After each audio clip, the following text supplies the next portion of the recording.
Welcome to Canada's podcast. Hello, I'm Mario Toneguzzi, managing editor of Canada's podcast. Today on Edmonton's podcast, my guest is Gary Lamphere, who is principal of Lamphere Communications. Thanks for joining us today, Gary. Oh, my pleasure, Mario. Good to see you again. Okay, now I neglected in the intro to mention that you're a veteran journalist, business journalist of more than 30 years with places like Edmonton Journal, Vancouver Sun, Globe and Mail, Wall Street Journal, Financial Times of Canada, probably more. We'll get into that a little later in the podcast. But let me just ask you, first of all, Gary, tell me what you're up to these days and what you do now. Sure, yeah. So I'm a communications consultant.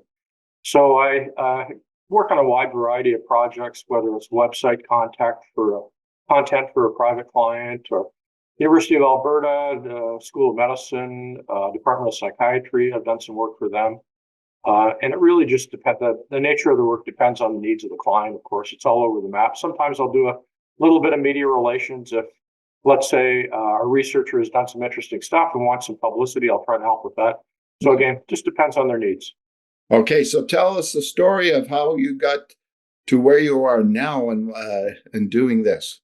Sure. Well, as you mentioned, I worked as a business reporter / columnist for 30 plus years in a variety of publications and cities across the country. Wound up in Edmonton in 2002 and worked as a business columnist for the Edmonton Journal till I retired from there in 2016, a little over 7 years ago, which kind of knocks me out to think that it's been that long already. But and so I decided about 3 months after I retired to put out a shingle and start advertising my services as a communications consultant. I did that for a period of about 4+ years in Vancouver during a sort of, break from the world of journalism. So that was from 98 till 2002. So I had some skills that I developed from those days, and I decided to utilize that to try and make some money. As a semi-retired guy, as I say, I retired from newspapers, so I have a bit of a pension, but I needed to top that up and also keep active. So that's what I'm doing. Join our thriving community of like-minded individuals who share a passion for success and innovation. CanadasPodcast.com. Subscribe now. You know, for a long-time journalist, how difficult was it to make that transition? We grew up in this industry. You and I almost seeing two opposing camps: the journalists and the communications are spin doctors, right? Do you consider yourself a spin doctor now? If I am, I'm a pretty crappy one, I have to say. I mean, I'm basically telling stories from a different perspective, from the perspective of a guy trying to help a client get their story out. And often the stories I'm telling now as a communications advisor are pretty freaking complicated. I mean, the world of science, trying to explain how a brain scientist's research translates into potentially a medication or a treatment for people with depression or anxiety issues. That's complicated stuff. So that's the skill set. But just going back to what I said earlier in the intro, I did do this for four or 5 years in Vancouver. And during those years, I was a more conventional corporate communications advisor. So I was working with publicly traded companies, technology companies, biotech companies, resource companies, helping them tell their story. So at that juncture in my life, I was doing things like quarterly conference call scripts, corporate presentations to investors, advising on media communications if a company had some kind of issue that it had to address. So that was a little bit more corporate and big picture. The stuff I'm doing now is with smaller clients, and many of them are private. So it all comes down, whether it's a journalist or whether it's a communications person, it all comes down to the storytelling, right? Absolutely. Yeah. Trying to engage people so that they kind of have some understanding of what it is the client is doing and trying to convey to them. And it's, often, and you'll know this, Mario, when you talk to people that are neck deep in what they do, they are immersed in it. They kind of lose touch with the way the world perceives them. Yeah. Well, they think the rest of the world gets what they're doing because in their own minds, it's really, really important. Yeah. And, but it's not so easy for them to communicate what they're doing to the broader world. So that's kind of where we fit in. Yeah. So what makes, in your mind, what makes a good story? People. I think that's a big part of it. Hmm. People always make stories more interesting. If it's just about numbers, you lose people pretty quick. Yeah. You have to communicate the way it's going to change people's lives. If there's some like human impact Yeah. of what the client is doing, whether it's in the world of psychotherapy, brain science, pharmacy. One of my clients is a very entrepreneurial woman who's really got some pretty cool ideas in terms of how to roll out medications to third world countries, if I can use that term, or developing countries in Africa.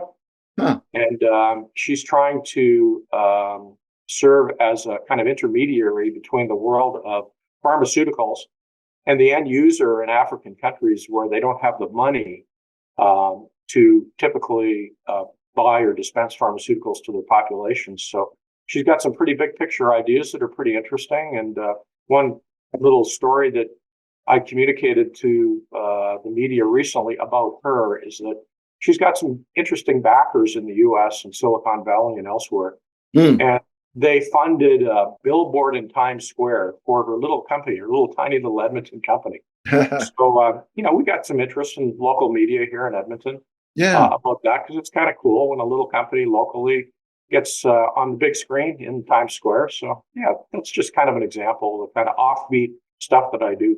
You'll have to send me their contact info because it sounds like a good topic for me as a podcast. Sure. Actually, that's a great idea. Be happy to. Yeah, you know what? It's funny you talk about the human element, right? And I've done some media or media training for companies as well over the last few years, and always bring this up, and always bring up the example of when taxes go up, property taxes or whatever, say in a neighborhood, the Calgary Herald would go grab little Granny Smith and. Who lived in my inner city neighborhood or seeing her taxes going up, senior, Yeah. and what impact it has. But that human element is something that obviously grabs people's attentions more than, as you said, the numbers. I was going to ask you how, from now sitting on that side of the fence, so to speak, approaching the media, what are your thoughts today about approaching the media? We all know what's happened to the media over the last, say, 5 to 10 years, but more so in the last 5 years. How difficult is it to approach the media with stories these days? Well, yeah, it's a tough sell. I mean, let's be honest, because newsrooms, as you alluded to, have shrunk so much. I'll give you a concrete example. When I came to Edmonton in 2002 to be their business columnist, we had a 10-person business department. So we had reporters with dedicated beats, forestry, manufacturing, mining, oil and gas, transportation, you name it. When I walked out the door in December 2016, 7 years ago, I was the last surviving member of that 10-person department. Yeah. And this is a 100-plus-year-old newspaper. So I was the last guy who was a dedicated business journalist at a 100-plus-year-old newspaper walking out the door. Yeah. And so, yes, it's tough because there are fewer bodies and certainly way fewer dedicated business bodies. Oh, yeah. So if you're covering business stories, tougher to engage a general assignment reporter on a complex business story. Yeah. So you got to keep it short and sweet. Timeliness is critical, right? So whatever is happening in the 24-hour news cycle that day, if you can tie into that, that's great. That's a big plus. Trust is important. Like you and I have been around the block a few times, so people know us. The people that have survived in these newsrooms know us. If you're coming in as a fresh face, it's tougher. And I think just being able to connect the dots for people, like when you pitch them, you have to do a lot of the legwork that you would expect in the old days a reporter to do. Yeah, that's true. When you do the pitch, you're like presenting a story on a platter, basically. Yeah. And I've had people tell me, wow, there was so much info in your release, I hardly had to do any research, right? Well, I consider that, thank you very much, a compliment, because that's my job now.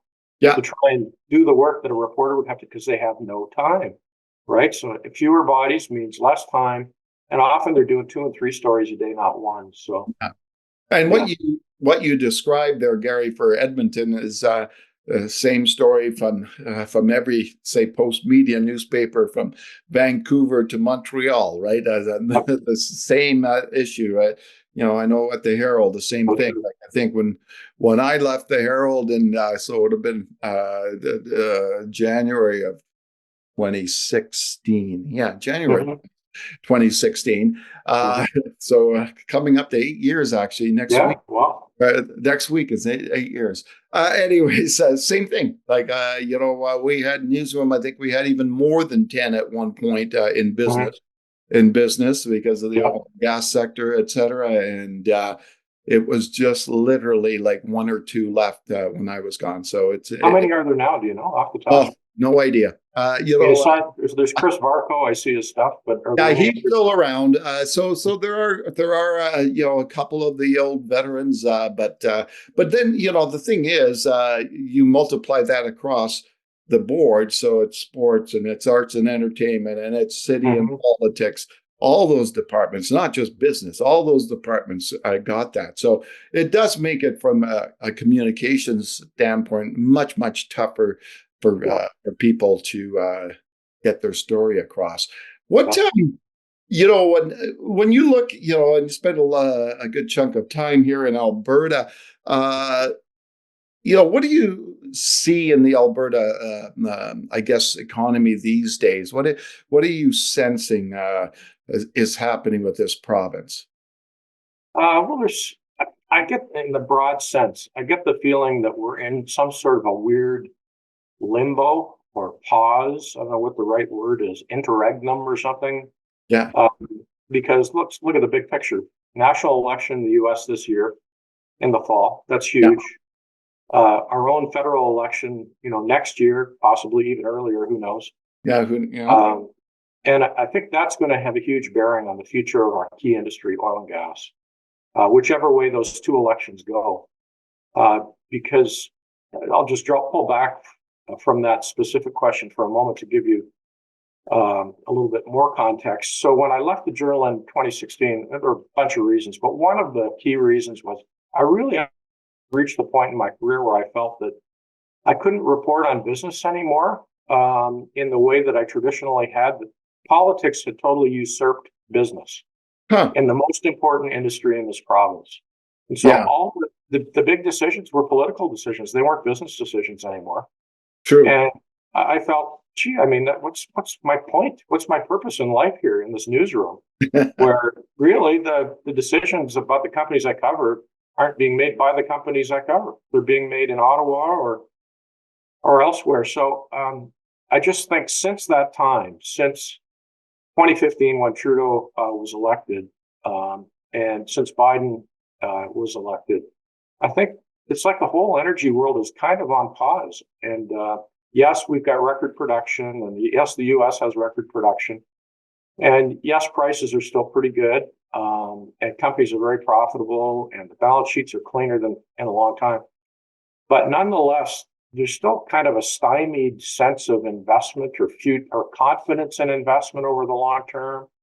And, we got issues like this Trans Mountain Pipeline never ending and budget just going through the roof. I can't believe the numbers now that we see. So you just wonder how much stinky politics underlies those numbers. And until that gets cleaned up and investors have confidence again in investing big sums of money, tens of billions of dollars in projects, I think we're going to be stuck in this kind of limbo.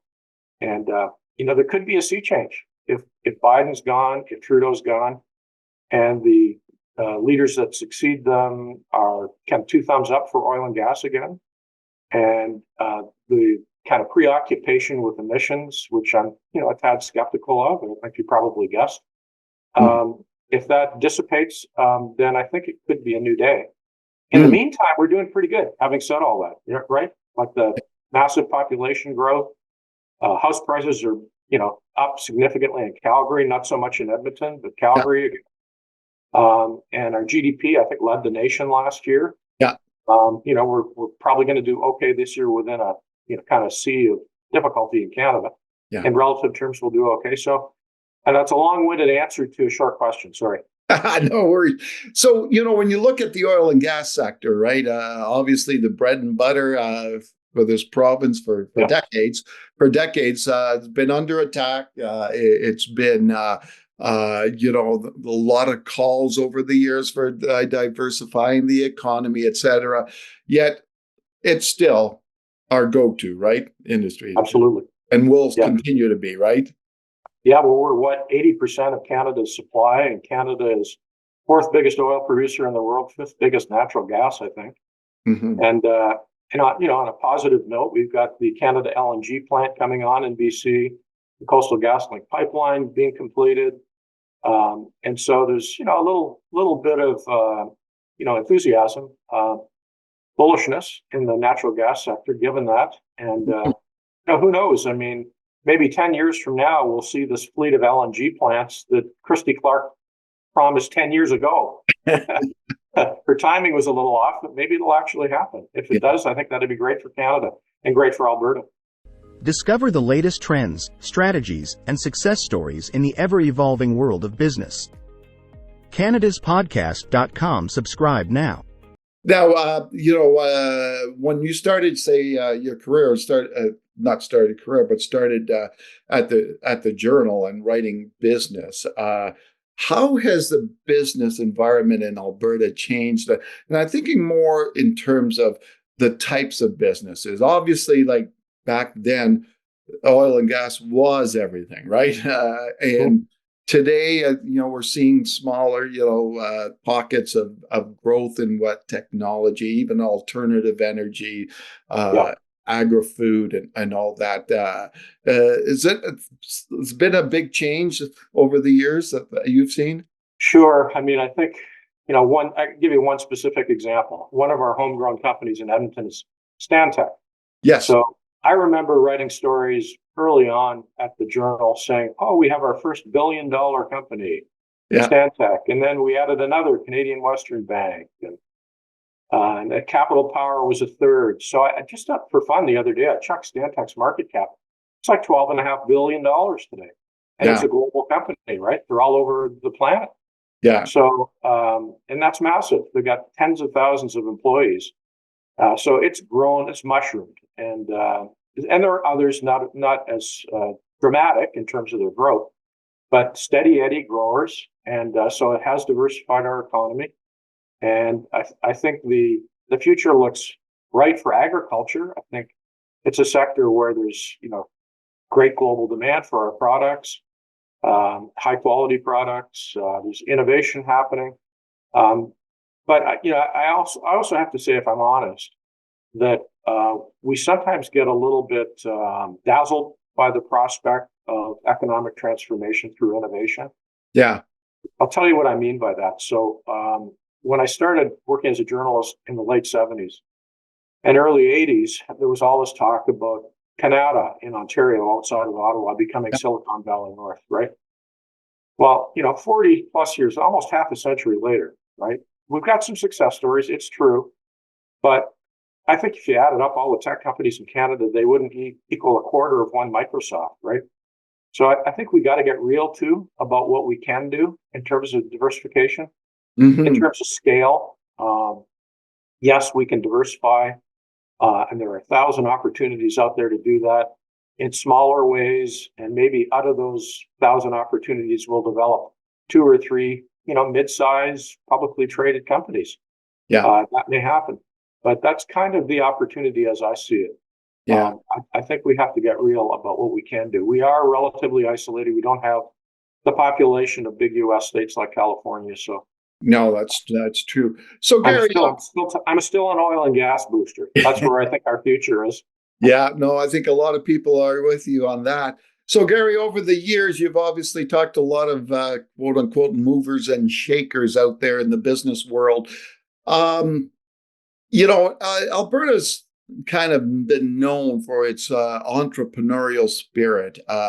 Do you believe, is that like an image that's been concocted out there to sell to everybody, or is it something that you've truly seen over the years that we do really have this entrepreneurial spirit in this province? I think it's real. I think it's genuine. And I say that as a guy who grew up in Ontario and spent 13 years in BC before coming here. I think it's in the DNA of the province. I think, and I can't count the number of entrepreneurs I've talked to who started from nothing and built real companies. I mean, Stantec's an example, right? Yeah, there you go. Massive company. But many, many others that built companies of scale by starting out with a pickup truck. And it's kind of, it's a bit of some people may think it's kind of a myth, but it's true. I've seen them. And I think if we do get the wind in our sails again in the oil and gas industry, if we do see political change, and there is a renewed confidence in investing, that's going to trickle down to all these mom and pop companies and all these service providers, and well beyond the oil and gas industry to all the other industries. I mean, you and I will remember the days when they couldn't hire people in fast food restaurants. Oh yeah, they were offering them like $20 an hour to serve burgers because of a shortage of employees. They're all being sucked away by the oil and gas boom, and so nobody wanted to work in other industries. I don't think we want to see that again. Exactly. We want people to enter a variety of fields and industries and develop the talent base here. But I do think that entrepreneurialism is a real part of the fabric here in Alberta, and I think it will remain so. I'm confident of that. All right, wonderful. Well, thanks very much, Gary, for taking the time today. Oh, it's my pleasure, Mario. Thanks. It's a great pleasure to chat with you again. All right, super. That was Gary Lamphere, who is the principal of Lamphere Communications in Edmonton, and also a former business columnist and journalist with various newspapers and publications over the years. I'm Mario Toneguzzi, managing editor of Canada's Podcast, today on Edmonton's Podcast. Thanks for joining us.